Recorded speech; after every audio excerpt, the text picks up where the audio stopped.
Pessoal, então vamos lá dar início ao nosso estudo. Como é que vai funcionar aqui, né? Hoje eu vou estar falando com vocês sobre essa importância. A gente vai fazer em duas etapas para não ficar muito cansativo. Vai dar aí 25 minutos, intervalinho de 2 minutinhos, mas não saiam, continuem ali com a gente, tá bom? Clicar no mesmo link que você clicou, já volta para a sala. É 2 minutinhos só para tomar uma água, para dar aquela respirada, para quebrar um pouquinho o cansaço, que eu sei que a aula online ela é um pouquinho cansativa, tá bom? Então vamos lá, vamos dar início à nossa interação de hoje.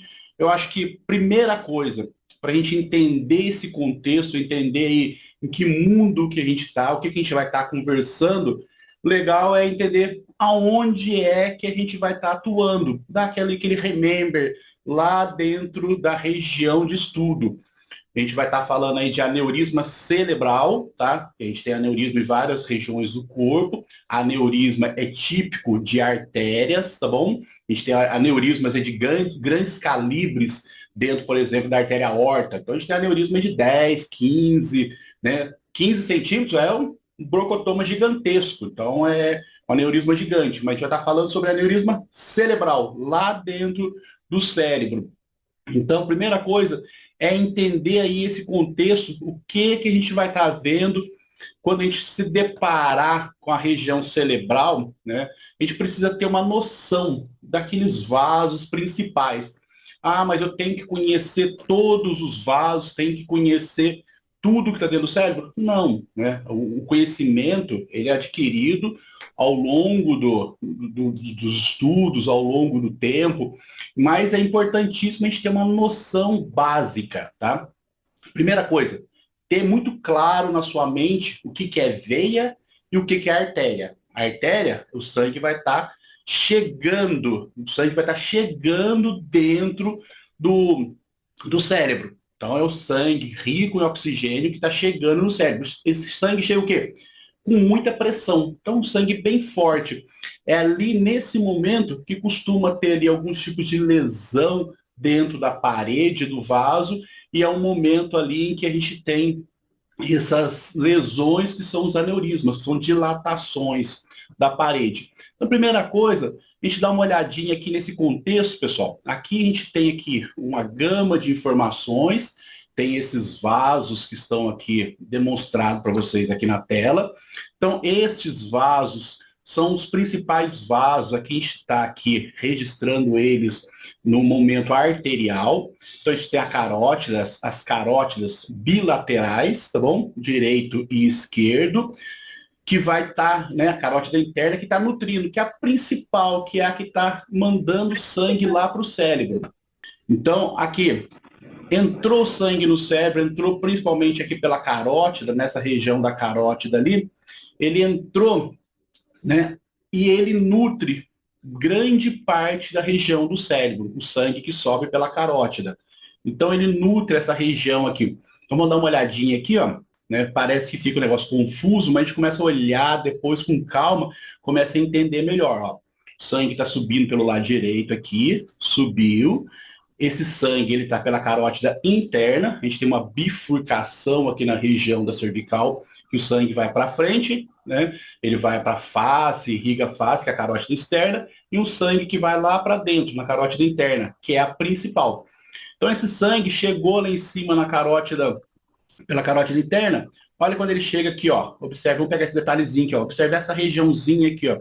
Ele chegou, ele tem uma bifurcaçãozinha. Ele vai mandar sangue para cerebral média e ele vai mandar sangue também, ó, aqui para frente, ó, para cerebral anterior. Observe aqui, ó, vamos pôr na posição que a gente consegue ver melhor, ó.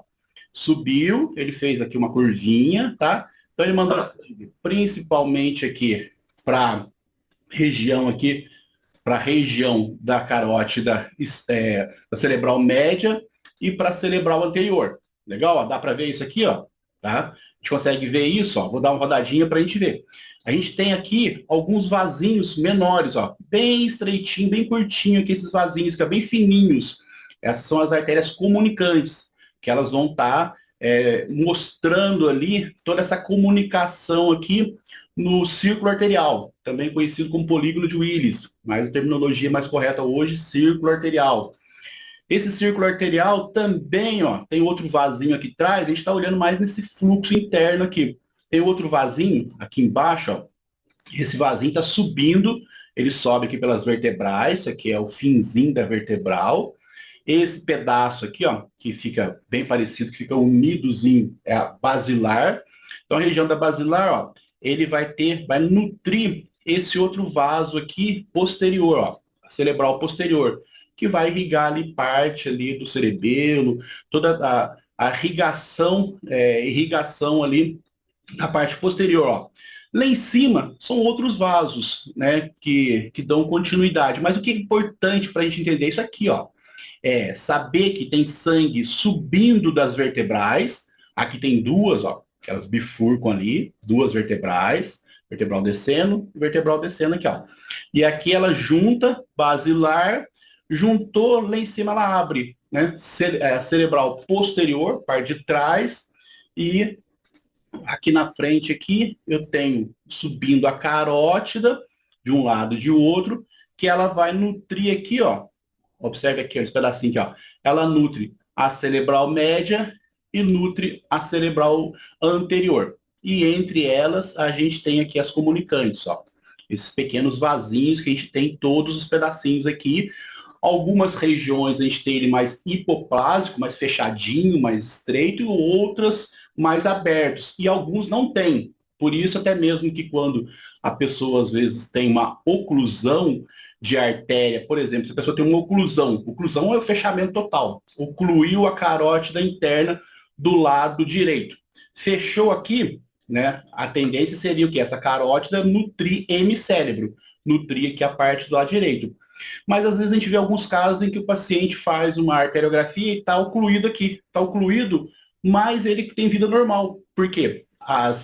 Os comunicantes deles, que são esses vasinhos menores aqui, elas têm um fluxo grande, eles têm as comunicantes e têm um fluxo grande.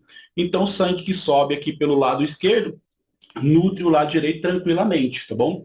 Então, isso aí é um pouco mais específico. Mas o que é importante aqui? É importante a gente entender esse contexto. Opa, qual é a região que eu vou estar estudando? Qual a região que eu preciso entender? Carótidas, vertebrais, basilar e as cerebrais. Cerebral anterior, cerebral média, tá? Nutrida pela carótida. E a cerebral posterior, nutrida ali pela região das vertebrais, juntando basilar. Claro isso?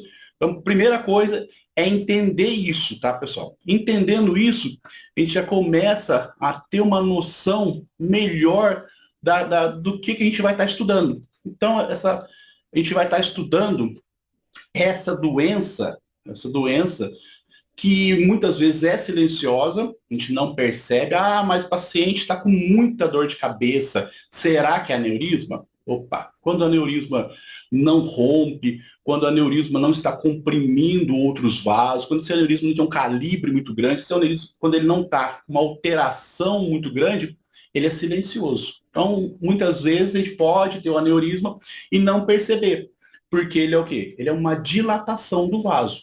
Ele tem chance de romper. Existe uma dor de alerta, que é chamada, que é uma dor intensa, muito grande, quando esse aneurisma rompe ou está prestes a romper, está começando a romper.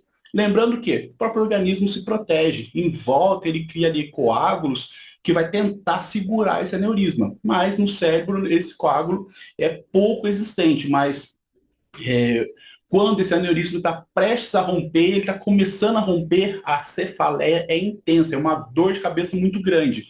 É a dor de aviso que é chamada. Então, assim, quando existe essa dor, aí é uma dor relacionada ao aneurisma, tá? Mas, assim, a pessoa tem uma dor constante, uma cefaleia constante e acha que é aneurisma, provavelmente não é, tá bom? Então, aneurisma, o que é? É essa dilataçãozinha aqui que a gente está vendo no nosso esboço aqui, essa dilataçãozinha aqui dentro do vaso, ó. Que vaso que é esse que a gente está vendo, ó? Agora a gente já consegue ter uma noção desse vaso.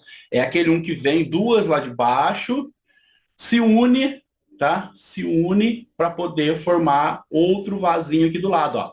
Esse vasinho aqui do lado, isso daqui é a cerebral posterior. Se é a cerebral posterior, isso daqui é a basilar. E essas são as vertebrais, legal? E o aneurisma está bem aqui nessa região aqui, ó. Né? Bem aqui, ó. Isso aqui é uma imagem de tomografia em 3D e aqui uma imagem, né, de arteriografia cerebral dentro da hemodinâmica. Então é a mesma imagem, mesma região com equipamentos diferentes. Então aqui a gente consegue ver essa dilatação. Esse aneurisma, inclusive, tem uma característica diferente, ó. Ele não tem colo. Colo é o quê? É o pescoço do aneurisma, tá bom? Então a gente nota que é um aneurisma que não tem colo largo, ó. Observe que o vaso está aqui, ó. Então é um aneurisma que tem um colo muito largo, ele não tem pescoço bem largo. E ele tem aqui um duplo aneurisma. Então vem aqui, ó, como se fosse uma dilatação aqui, como se fosse uma dilatação ali. Claro que ele não está fechado ali, né? Mas é uma dupla dilatação, dilata ali e dilata aqui, tá? Então a gente tem essa dupla dilatação, essa dupla informação do aneurisma ali, que é importantíssimo você evidenciar para o médico. Bom, estou realizando ali a minha tomografia, estou realizando ali meu exame, é importante você estar evidenciando isso para o médico, tá bom? Então, o que é o problema do aneurisma? O problema do aneurisma, ele é o rompimento, né? Então, quando se rompe o aneurisma, a gente tem uma doença grave, tá? Uma hemorragia ali. Então, quando se rompe esse aneurisma, a gente tem essa hemorragia. Aqui a gente tem a dinâmica do rompimento. O que é? O fluxo aumentado, esse fluxo ele está grande, esse fluxo ele vai começando a forçar a parede do aneurisma, a chegar ao ponto do aneurisma se romper, tá? Rompeu o aneurisma, o paciente ele tem uma hemorragia subaracnoide, tá? Essa hemorragia subaracnoide, a gente consegue ver ela tanto na tomografia sem contraste, a gente consegue identificar a hemorragia, mas muitas vezes a gente não consegue identificar o local, qual o vaso que rompeu. Então, é importante para o médico identificar exatamente qual vaso que rompeu. E para identificar qual vaso que rompeu, para ele, é bem interessante que realize-se alguns outros exames, né? Então, ele vai estar, aqui voltando aqui da hemorragia, então essa hemorragia aqui é uma hemorragia subaracnoide, uma hemorragia em que tem um fluxo difuso de sangue, tem um sangramento difuso, tá? Então a gente tem bastante sangue espalhado dentro da região cerebral. Esse fluxo, ele não é num local exato, às vezes a gente pode ter mais na região da cisterna ou na região das cerebrais. Então, lembrando que a gente vai estar entendendo aonde que aqueles vasos estão. Lembra que as posteriores, as médias e as anteriores, as cerebrais, elas estão nessa região. É claro que aqui as posteriores elas estão um pouquinho mais para baixo aqui, ó. Então, quando eu tenho um sangramento muito grande nessa região, por exemplo, eu vejo que tem um fluxo muito grande aqui na região da cerebral média, posso, né, induzir ou sugerir que esteja esse sangramento foi da cerebral média. Mas exatamente ver esse fluxo, ver exatamente onde que rompeu esse vaso, a gente não consegue definir, principalmente na tomografia sem contraste. Ah, mas dá para a gente fazer uma angiotomografia, uma angiotomografia cerebral? Opa, a angiotomografia, ela consegue, né, principalmente se ela for bem feita, ela consegue mostrar muito claramente para a gente aonde que está essa lesão. E essa lesão, ela tem ali uma escala. Tem casos em que ela está com sangramento muito grande, outros com sangramento muito pequeno. A gente tem uma escala, a escala de Fischer, que correlaciona esse sangramento. É claro que, na maioria das vezes, a gente não precisa estar evidenciando isso para o médico, né? A gente vai entender ali o que aconteceu, entender a lesão e vai, de repente, né, ô doutor, aparentemente aqui tem uma hemorragia subaracnoide. Claro que nem sempre é bom você estar afirmando e chegando e falando, olha, doutor, com certeza é uma hemorragia subaracnoide. Não, né, a gente pode ser um pouco mais humilde. A gente pode, olha, doutor, aparentemente ele tem uma imagem ali que, né, semelhante a uma hemorragia subaracnoide. Então a gente pode estar dando a entender isso para o médico. Se de repente ele for um profissional que acredita muito no seu potencial, ele fala, como é que está a escala de Fischer, né? Ela está acentuada? Doutor, aparentemente é uma escala de Fischer 2, porque tem pouco fluxo sanguíneo. Vou falar, doutor, eu acho que aqui é uma escala de Fischer 4, tem que coágulos em várias regiões, inclusive dentro dos ventrículos. Então, assim, o paciente está bem grave. Então, você pode até, se o médico te der essa liberdade, você pode até interagir dessa forma. Mas é mais para você entender esse contexto, de repente você vê os médicos conversando entre eles e correlacionando aí dentro de uma escala, você já vai ter uma noção do que eles estão falando. Esse diagnóstico mais preciso, a gente encontra ele normalmente na angiotomografia. Aqui a gente tem um estudo de angiotomografia, um estudo que foi realizado aí com uma certa excelência. Então a gente tem aqui vasos bem demonstrados. Então a cerebral média, a gente consegue ver bem a cerebral média. A gente tem um vaso bem demonstrado ali, deixa eu mudar até a cor aqui. Então, a gente consegue ver melhor aqui ó, a cerebral média. A cerebral anterior, a gente consegue ver, ela também está bem definida. E aqui eu vejo um aneurisma, essa dilatação bem grande.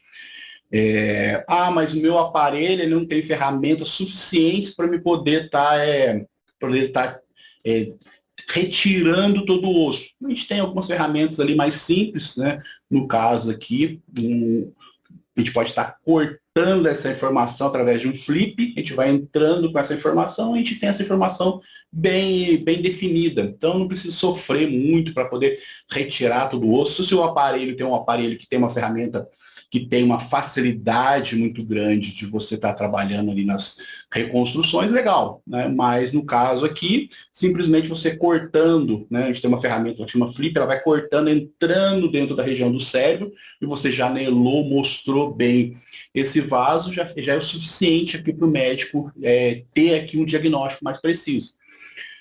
Alguns neurologistas em que já trabalhei até relatam que se você fizer uma angiotomografia muito bem feita, descarta até mesmo a arteriografia cerebral ou arteriografia com 3D, até descarta. Por quê? É um exame que tem uma invasão maior do que a tomografia. É um exame considerado minimamente invasivo, uma arteriografia, mas ele existe uma invasão. Vai lá para a sala de hemodinâmica, vai ter uma punção arterial, vai ter ali né, todo um preparo maior para um procedimento de maior complexidade. Então, no caso aqui, uma angiotomografia bem feita é bem mais simples. Um acessinho venoso somente, um acessinho calibroso, venoso, dentro da tomografia já consegue demonstrar essa informação. Então, eu acho que é super válido se você realizar isso com excelência. Por isso que é importante você entender, mas por que eu estou fazendo esse exame? O meu exame ficou bom? Eu tenho noção do que eu estou fazendo? Não é simplesmente ir lá realizar, olha, apareceu o contraste. E mesmo que você faça, até mesmo a sua reformatação, a sua orientação ali pós-exame, ela tem que ter uma qualidade maior. Vou dar um zoom, vou mostrar o colo do aneurisma, vou mostrar bem a região do aneurisma. Então, é importante você ter essa informação. Mas de repente o médico não pediu a angiotomografia ou a angiotomografia não ficou legal, vamos levar lá para dentro da hemodinâmica, que é aqui a nossa região, aqui, né, nosso estudo mais específico lá dentro da hemodinâmica. Lá dentro da hemodinâmica, a gente vai estar, né, a gente não, o médico vai estar cateterizando seletivamente, então o catéter vai estar entrando ali via femoral, na artéria femoral, ele sobe ilíaca, aorta, né, arco aórtico, seletivo ali um vaso ou cerebral ou carótida, dependendo da região que ele vai estudar, entrou lá dentro, ele entrou aqui, por exemplo, você tem noção, ó, isso aqui é a carótida interna. Carótida interna, ele entrou, chegou, muitas vezes ele vai vir aqui, vai parar com o catéter ou microcatéter bem aqui na boca mesmo do vaso que ele vai estar estudando. Tá? Esse vaso aqui é uma cerebral anterior ou posterior?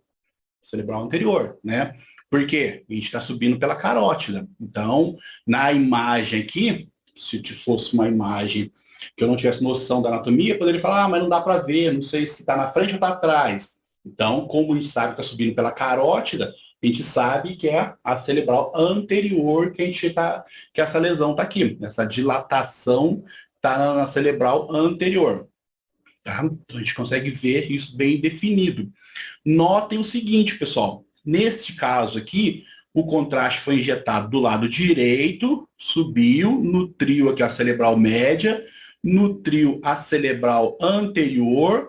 Do outro lado do cérebro, ó, mostrou um pouquinho do fluxo da cerebral anterior do lado esquerdo, ó, bem aqui, mas eu não tenho fluxo aqui, ó, das vertebrais, eu não tenho o mesmo desenho que eu tenho aqui do lado direito, eu não tenho aqui do lado esquerdo. Por quê? Esse paciente, ele tem as comunicantes, né, bem hipoplásicas, ou às vezes nem tem.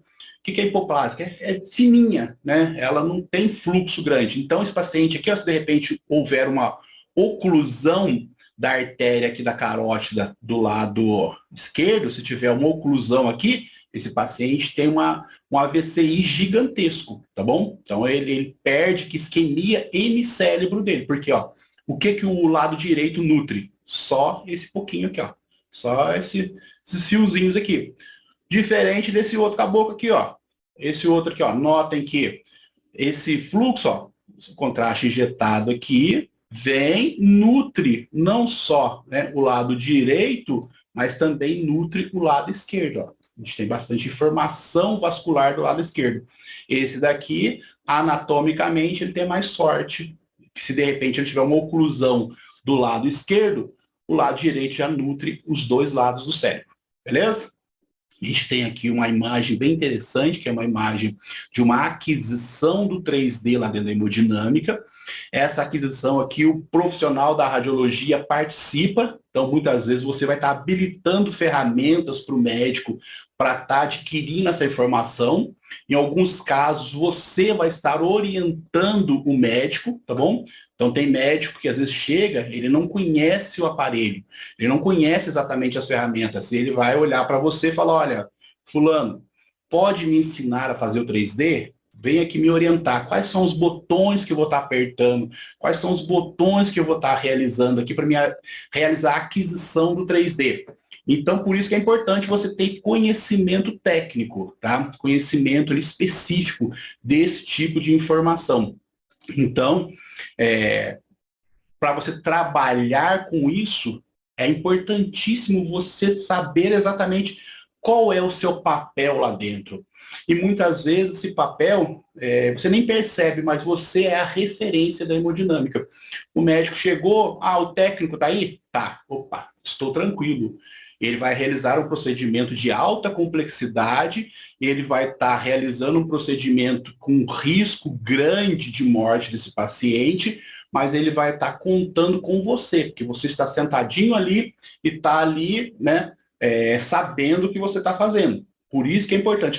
Mas nossa, mas e agora? O que eu vou fazer? Eu não sei fazer isso. Meu Deus, que coisa complicada. Calma. Tudo isso é aprendizado, tudo isso é no dia a dia, tudo isso você vai estar adquirindo esse tipo de conhecimento, tá bom? Se você não tem acesso aí dentro de uma hemodinâmica, se o seu serviço que você está trabalhando não tem acesso a uma hemodinâmica, procure informação, procure conteúdo sobre esse tipo de nicho da radiologia, dá uma entendida um pouco melhor. Não, também nada nesse mundo é tão complicado assim, tá bom? Você começar a conhecer, você começa a entender melhor e começa a buscar um pouquinho mais de informação. Beleza? Pessoal, vou entrar aqui na parte aqui exatamente que vocês vieram buscar. O que a gente faz lá, mas antes, se alguém tiver algum tipo de pergunta, fica à vontade, tá bom? Fica à vontade aí para estar perguntando, pode estar interagindo. 2 minutinhos e a gente já está de volta, tá?